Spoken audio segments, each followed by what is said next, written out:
Hi, welcome to part two of module three about the integumentary system. So today, in today's mini lecture, we're going to take a look at the layers of the skin. So just a quick review. Remember, technically, the skin includes the epidermis as our upper layer, and the dermis as our second layer. So we're going to take a closer look at the epidermis today and its contents and the dermis. And then we'll also, even though it's not technically a layer of the skin, we'll look a little bit at the hypodermis, the subcutaneous tissue that is beneath the skin. So epi, the epidermis, epi means upon, right? We get a new epidermis about once a month. So 25 to 45 days, a month and a half, your epidermis is completely renewed. However, our epidermis is composed of that highly keratinized, stratified squamous epithelium. And the epidermis has between 4 and 5 layers. So in this picture here, all of this is epidermis. So we can see 1 layer, 2 layers, 3 layers, 4 layers, 5 layers. Although not all layers of the skin have all 5 layers. One of these layers, the stratum lucidum here, is only present in certain areas of the body. But those 5 layers make up the epidermis. The epidermis is avascular. So when you take a look at the epidermis, you're not seeing any blood vessels. There's no blood supply, no veins, no arteries, no capillaries that service the epidermis. All of the living cells, the epidermis, get all of their nutrients and gas exchange and waste exchange just through simple diffusion to the cells that are below it. The dermis, which does have blood supply. So we're going to take a closer look at the layers of the epidermis. Move maybe here. So the layers of the epidermis have some special cells that are part of them. So one of those cells, the one that you see the most of, are called the keratinocytes. So the keratinocytes, right? Cyte means cell. And keratin, leads you to believe that these cells have or make keratin. If you take a look at the layers of the epidermis, so the surface of the epidermis is up here. So these are going to be the oldest cells. In fact, the top of this area here is made up of keratinocytes that are actually dead. They're just little sacs of keratin. They're no longer living. And down here in the epidermis, we have our youngest cells. And you can see keratinocytes mixed in. So up here, this is a keratinocyte, but you don't see a nucleus. It doesn't actually look alive. Down here, these are also keratinocytes, but they look a little different. They look grainy. Some of them you can see the nucleus inside.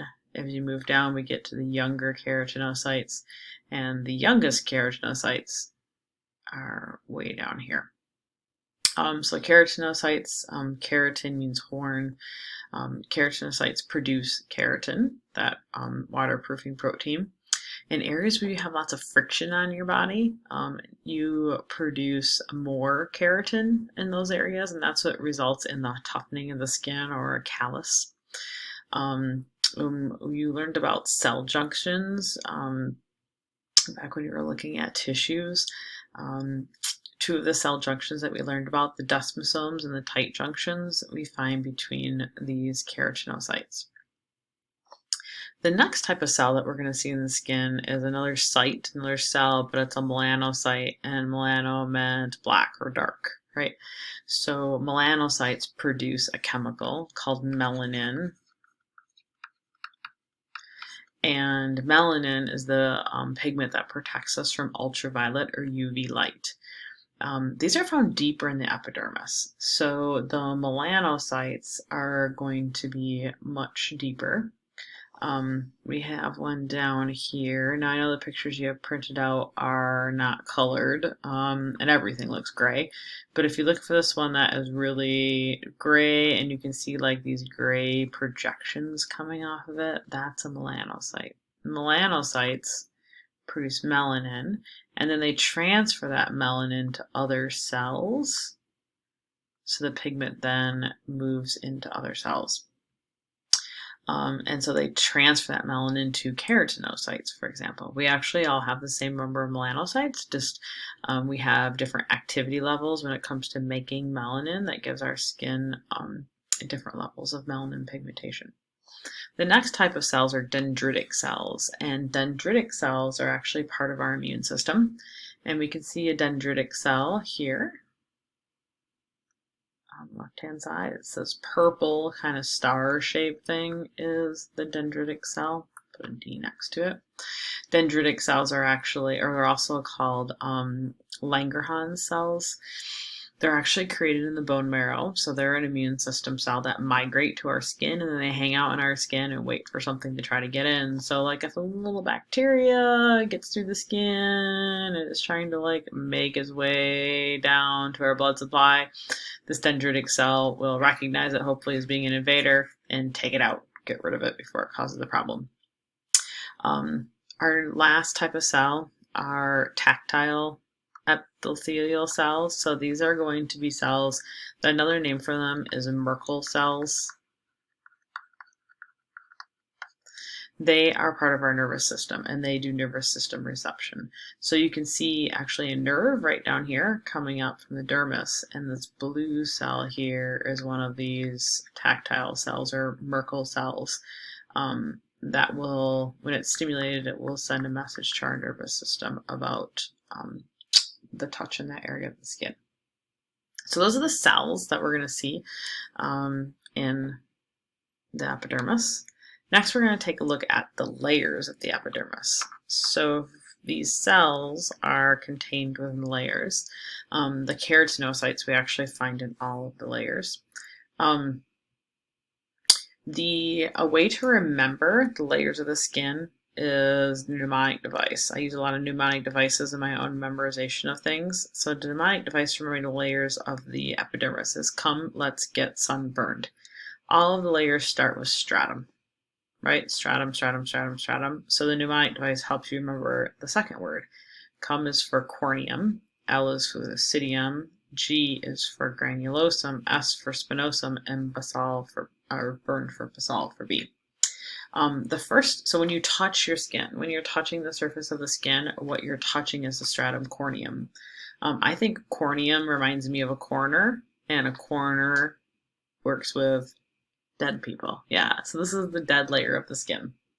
It's typically somewhere between 20 and 30 cells thick. So when you look at it in the microscope, you'll see lots of layers of dead cells. That's all stratum corneum. Our next layer is stratum lucidium. So the LUTs. So this is the surface, come all the way down to the deepest layers here. So stratum lucidium is the one that I'm going to put a star next to, because this is one that we don't find in all parts of our body. Lucid means light. So when you see this under the microscope, this layer looks very light. It is only found in really thick-skinned areas of the body. So the palms of our hand, if you're looking at skin from there, you'll see this layer, and also the soles of our feet. So because it's light, it looks very clear when you look at it under the microscope. These cells are also dead, like the stratum corneum. As we move down, our next layer is the stratum granulosum. I think granulosum, the reason they're called that is because when you look at these cells, they're very grainy. You can see all the granules inside of them. Granulosum, I think of them as being the grannies. So like the grannies of our skin, because they are not dead yet, but they're almost dead. They're on their way out. So the cells are very flat. You can see that they're very flattened. And you can see lots of keratin. This is the site of keratinization. That keratin that then gets passed on and is contained in the dead cells as they die. Our next layer down is our stratum spinosum. This is the middle-aged cells. These guys are, they're no longer reproducing, but they're not quite grannies. They are, spinosum means like prickly, so kind of prickly. These contain pre-keratin, so the precursor to keratin. We will also find dendritic cells within the stratum spinosum layer. So kind of even here is stratum spinosum. As we move down below the stratum spinosum, we find their deepest layer of the epidermis, the stratum basal. I think of basal, starts with letter B, like babies. This is the babies. These are the youngest cells. This is a germinating layer. In fact, you see some cells down here undergoing, they're actually splitting, right? You can see the chromosomes lined up in the center. That's mitosis, a mitotic division going on. You also see melanocytes in the stratum basal producing their melanin and transferring it to other cells. So here you can see melanin within some keratinocytes, which would give it a darker pigmentation. The stem cells for our skin are located within the stratum basal. So it's a mixture of those keratinocytes and also melanocytes. Somewhere between 10 and 25% of the cells are melanocytes, so you're going to see them less commonly when you look at this under the microscope compared to the keratinocytes. So that's our layers. So now if we take a look at what this looks like under the microscope. So this is a slide, somewhat similar to maybe the slides that you'll look at within lab. So down deep here, the lighter colored stuff down here is all dermis. Right, you can see the dermis kind of like coming up in some areas. So everything that's lighter, all of this is dermis. But above that, we can see the layers of the epidermis. So the surface up here, this is stratum corneum, so you can see many layers of dead cells. You can see some space in here, more layers of dead cells. Now, you also see in here, this area, stratum lucidum. So if there's a stratum lucidum here, the stratum lucidum tells us it's what area of the body that this slide was probably made from. Either, yeah, the sole of the foot, where we have thick skin, or the palm of the hand. Otherwise, that layer would be absent. And then below that layer, we have the grannies, right? Stratum granulosum. This layer, it's very dark in here. The cells look very dark. Below that, we have a lot of happy, healthy, middle-aged cells, right, making up the stratum spinosum. And then at the very bottom, we see cells with very dark nuclei. We might see some mitosis going on down here. That's the stratum basal. So now we're going to move down from the epidermis into the dermis. And the dermis is what kind of tissue? So the epidermis is that stratified keratinized stratified squamous epithelium, right? Now the dermis is a different type of tissue. It's mainly irregular dense connective tissue. But there's also some areolar connective tissue that we find within the dermis. And the dermis is composed of kind of two major layers. We have the papillary layer,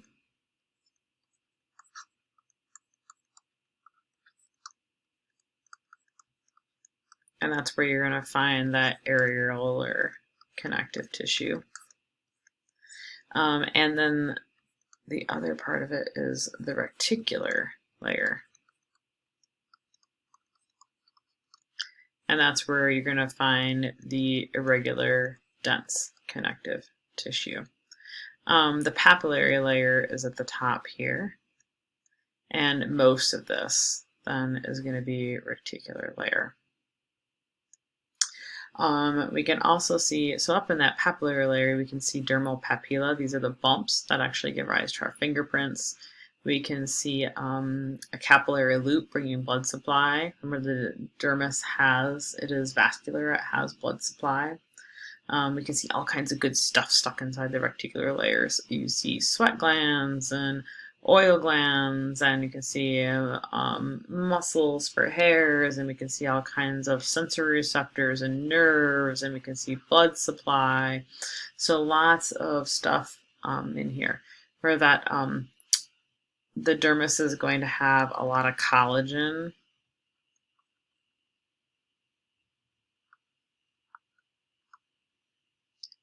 And elastic fibers.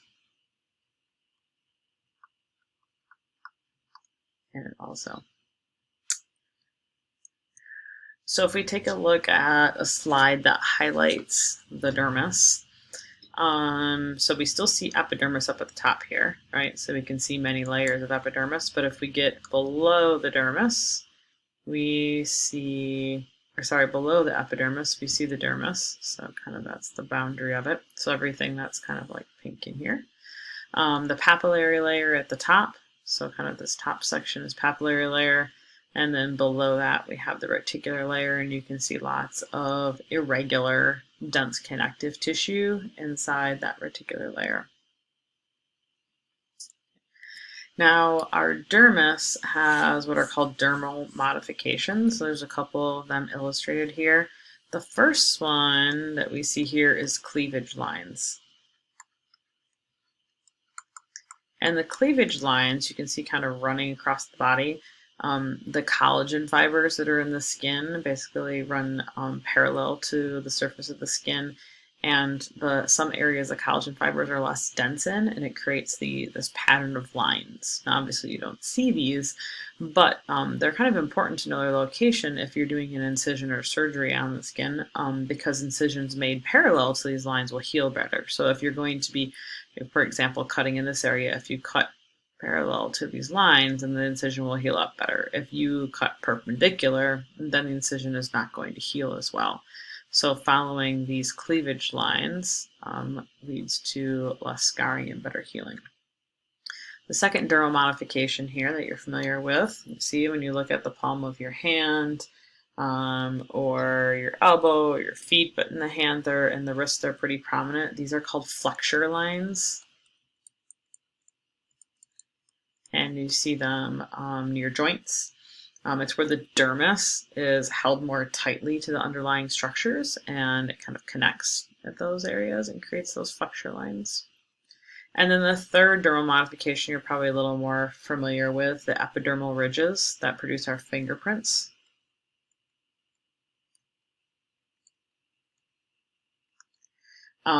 So these dermal ridges in the thick-skinned areas of our body, so our soles and our palms, they also have sweat glands. The sweat glands actually are what leave the fingerprint behind. So when you touch something, you're leaving a fingerprint from the sweat that is covering those dermal ridges. They also help with grasping and our sense of touch. So if we take a look at the dermis is what's responsible for the coloration of our skin. There's kind of three main pigments that are responsible for coloration of our skin. The first one is that melanin that we already talked about. The second one is carotene, which is a yellow-orange pigment that accumulates in the stratum corneum and our fatty tissue. And then also hemoglobin. So hemoglobin is the protein that's in our blood that carries oxygen in red blood cells, and it gives our skin kind of a pink color. People differ, remember, not necessarily in the number of melanocytes that they have, but their melanin production. Ultraviolet light exposure increases melanin production for most people, which is why our skin tans. But production and retention of melanin varies from person to person, and this is why some people have much darker skin than other people, because of how much melanin they produce and how much they retain within their keratinocytes. And then, even though it's not a true layer of the skin, underneath the dermis we have this area that we call the hypodermis, or the subcutaneous tissue. And the subcutaneous tissue is going to have a lot of adipocytes, or fat cells, right? Adipose tissue. It's attached to the dermis. It's very protective and cushioning and insulating. to the structures that are underneath it. There's also some areolar or connective tissue that is also part of the hypodermis or the subcutaneous tissue. So it's a storage area for fat cells, lots of lipids stored there. That's about it. So that's the layers of the skin. In our next mini lecture, we'll take a look at the accessory structures that are part of our skin. And then in the last mini lecture, we'll take a look at some of the diseases and disorders associated with the skin. Bye.